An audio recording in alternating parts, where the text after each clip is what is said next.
Sveiki visi. Pastaruoju metu, apart visų kitų karštųjų mūsų pasaulio taškų, visuotino dėmesio susilaukė Sirijos įvykiai. Apie juos ir norėčiau pasamprotauti. Pradėsiu, kaip visada, nuo tokių bendresnių dalykų. Nors mūsų epochos tokia pagrindinė geopolitinė tendencija yra gana aiški, tai vakarietiškos civilizacijos ir kolektyvinių taip vadinamų vakarų degradavimas ir silpnėjimas, bei naujų tokių nevakarietiškų globalinės galios centrų stiprėjimas, bet vis dėlto šis virsmas, kaip matosi, bus gana sudėtingas ir dramatiškas. Bus dar įvairiausių, žinoma, abiejų konfliktuojančių pusių laimėjimų ir pralaimėjimų, netikėtų posūkių, sugrįžimo į išeities tašką bei kitokių tokių konfrontacinių perturbacijų. Jau vyksta, bei dar bus ir naujų karų tikriausiai, bei kitokių tokių ginkluotų susirėmimų įvairiuose mūsų pasaulio regionuose. Vienu žodžiu, globalinis tas pereinamasis laikotarpis bus kupinas įvairiausių, jau yra ir netikėtų siurprizų.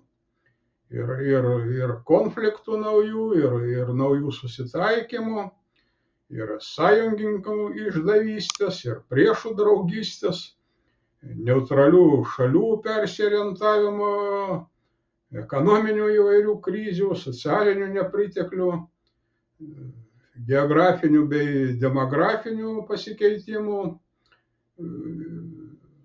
Svarbiausia, išaiškės kažkokie laimėtojai ir pralaimėtojai. Ir šiame fone įvykęs Sirijoje perversmas, tai žinoma, kolektyvinio vakarų laimėjimas ir priešingos pusės pralaimėjimas. Galima sakyti, kad šioje vietoje JAV atsirevanšavo už Afganistaną. Konkretūs laimėtojai, tai žinoma, Jungtinės Amerikos valstijos, Turkija ir Izraelis. Pralaimėtojai, tai pirmiausia Rusija ir Iranas. Kiek mažiau šioje situacijoje praranda Kinija, išvis taip vadinami globalūs pietūs. Prie dalinų tokių pralaimėtojų reikėtų gal priskirti Europos Sąjungą, kuri dabar gali susidurti su nauja emigrantų banga.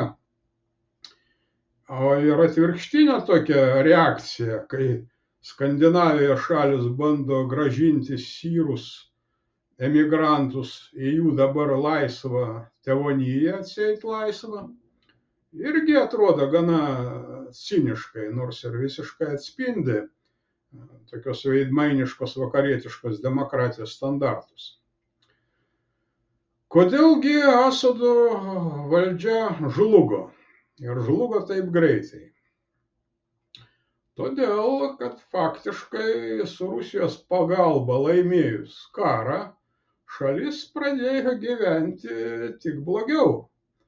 Dar daugiau suklestėjo totalinė korupcija, ekonomika nebesivystė, jokių derybų su įvairiomis opozicinėmis jėgomis nebevyko, tarptautinėje plotmėje ir santykiuose su artimiausiais kaimynais įsivyravo visiška stagnacija, niekam nebematė perspektyvų tobulėti.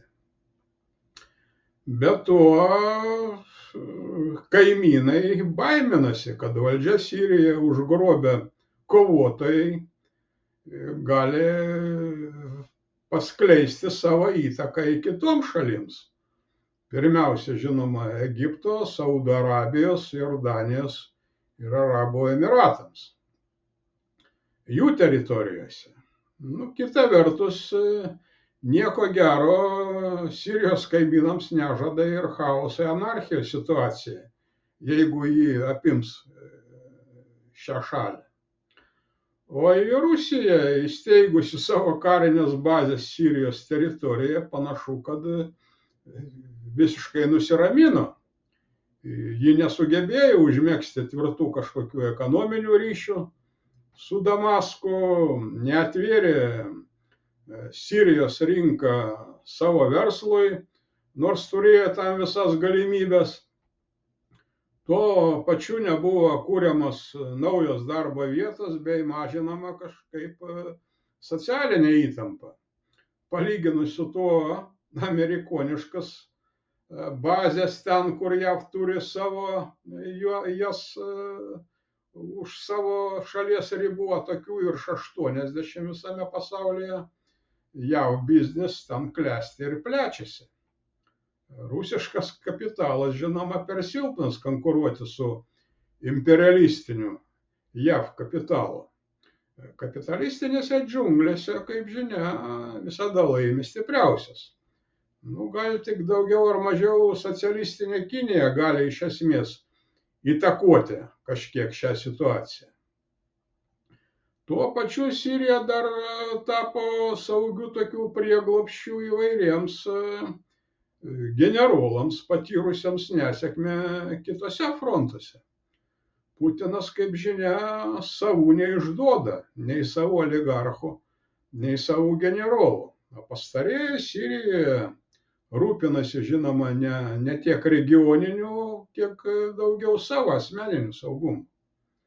Įvairių smogikų grupės galėjo gana ramiai ginkluotis ir ruoštis tolimesniems veiksmams su išoriniu sponsoriu visapusiška pagalba. Bet pagrindinė pralaimėjimo priežastis tai, kad karas Sirijoje nebuvo laimėtas. Jis buvo tiesiog užšaldytas. Visi tie žalieji autobusai ir kovotojams skirtos deeskalavimo zonos, ypač Idlibo provincijoje, kurias suteikė Turkija, JAV ir daugelis kitų šalių, leido per keletą metų perkvalifikuoti, apginkluoti ir parengti naujos karinės kampanijos planą. Ir per savaitę faktiškai nušluoti Asado valdžią. Dabar Rusija dar bando derėtis su naujais Sirijos šeimininkais dėl savo nors minimalios įtakos bei savo politinio veido išsaugojimo. Bet prarasta jau labai daug ir žmonių, ir resursų, ir svarbiausia, suduotas toks rimtas smūgis tarptautiniam Rusijos prestižui. Pačioje Sirijoje dar irgi visko gali būti. Net ir pats blogiausias variantas – pilietinis karas. Kita vertus, jis jau ten tęsiasi dešimtmečius. Dabartiniai laimėtojai dar gali smarkiai ir pralaimėti. Vadinti įvykius Sirijoje kruvino diktatoriaus Asado režimo nuvertimu, kaip tai daro mūsų oficioziniai žurnalistai, propagandistai, tiesiog juokinga. Kas jį nuvertė, tą režimą? Nejaugi taip vadinami demokratai. Dabartiniai sukilėliai, kuriuos dar visai nesenai visi vadino teroristais, prieš kurį laiką viešai internete demonstravo galvų pjaustymo akcijas. Deja, pagrindinė tokia išvada iš visos šios situacijos yra viena. Taikių derybų bet kokią kainą strategija iš tikrųjų turi savo ne itin malonią kainą. Ir kaip rodo dar antrojo pasaulinio karo patirtis, net ir kapituliavęs, bet bei fiziškai ar idėjiškai išlikęs priešas po kurio laiko prisikelia naujam karingam gyvenimui. Tai tiek šiam kartui. istorinio optimizmo visiems.